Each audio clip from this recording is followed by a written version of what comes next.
Favoring the west coast of South America and extending from the Caribbean Sea to Cape Horn, a distance of about 4,500 miles, is a formidable mountain range known as the Andes. Flying over the Andes from Valparaíso on the Pacific to Rio de Janeiro on the Atlantic is one of the great thrills of aviation. But before we try it, let us enjoy a few glimpses of the west coast, beginning with Viña del Mar, one of Chile's most popular vacation resorts. This is the residential suburb of Valparaíso, patronized by well-to-do Chilean and foreign residents who have built luxurious villas along the shores of the Pacific. On the beaches of Viña del Mar, where bathing is now a pleasing pastime, the early European explorers first encountered the native Indians of Chile, known as the Araucanians, the descendants of whom may still be seen in the fertile regions of the interior. About 100,000 of these Indians are living in the neighborhood of Temuco, near the Chilean Lake District, calling themselves Mapuches, meaning people of the land. They live peacefully unto themselves, being quite content to cultivate the fertile lands that have been allocated to them by the state.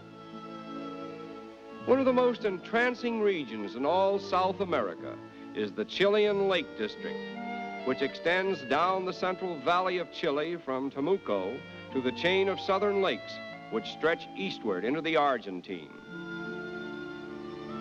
These lakes and streams abound in trout and salmon, providing a veritable paradise to the fishermen, while the mountains offer the thrills of the Alps to the climber, many of them providing all year-round skiing over some of the most exciting runs on the globe. The snow-capped volcano known as Osorno is the crowning scene in this beautiful region, and it is unquestionably one of the grandest in the long chain of peaks that rise from the great terrain of the Andes.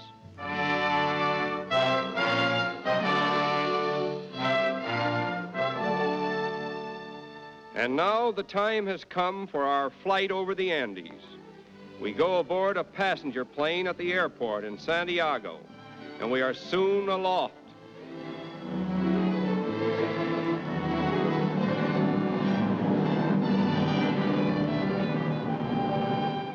Incidentally, information as to the weather is always received by wireless from each side of the mountains before the takeoff, so that no unreasonable chances are taken.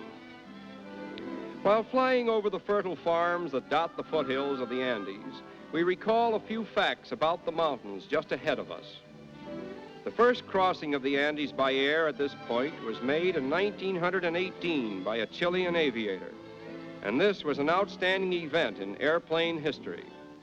Also notable was the crossing 3 years later by a French woman who flew this hazardous course alone in a little plane of only 80 horsepower.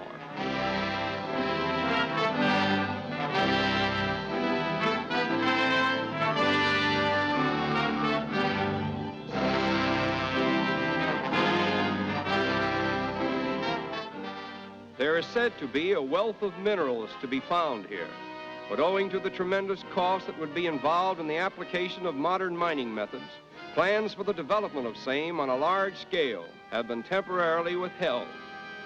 Nevertheless, the remoteness and inaccessibility of these mountains for mining purposes proved to be a great advantage to the ancient Indian chiefs who drew upon their hidden mines in these valleys for the gold and silver that was so greatly sought after by the early European explorers. We are now flying over some of the loftiest peaks in the Western Hemisphere at a height of about 18,000 feet, and the air has become so rarefied that it is necessary for us to use oxygen tubes.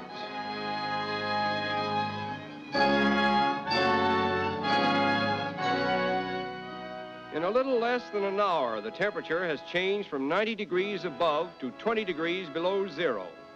But thanks to an airtight and scientifically heated plane, we are traveling in reasonable comfort.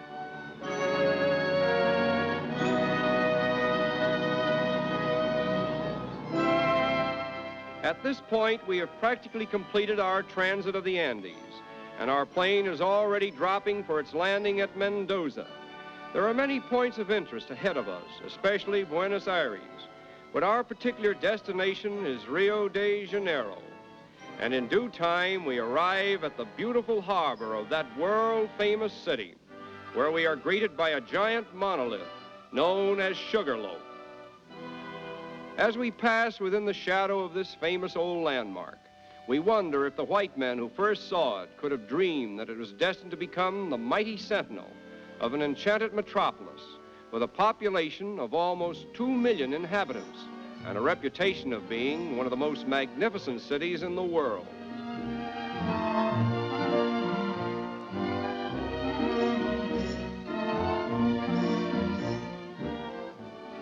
The period from 1902 to 1906 witnessed the wonderful transformation from the old to the new Rio, a comprehensive project so boldly conceived and brilliantly executed that there is hardly a landmark of the old city to be seen in the metropolis today.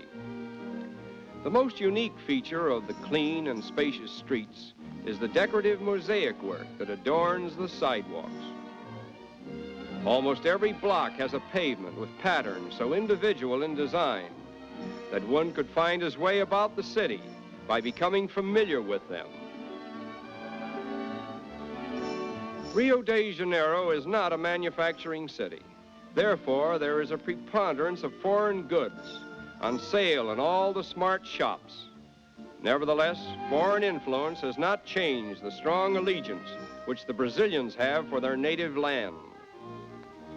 In 1808, the King of Portugal was forced by Napoleon to abandon his country and reestablish his throne in Brazil. When he arrived in Rio, he brought with him, among other things, the first tiny sprouts of the famous royal palms, which he planted here. It was decreed that only members of the royal family might have the privilege of cultivating this particular species of tree. But time and nature have overruled the regal command, and the royal palms that were meant to be the exclusive property of Portuguese royalty are now the common heritage of all Brazil. The outstanding landmark of Rio is Sugarloaf Mountain, and from whatever angle one may view it, it forms a most impressive picture.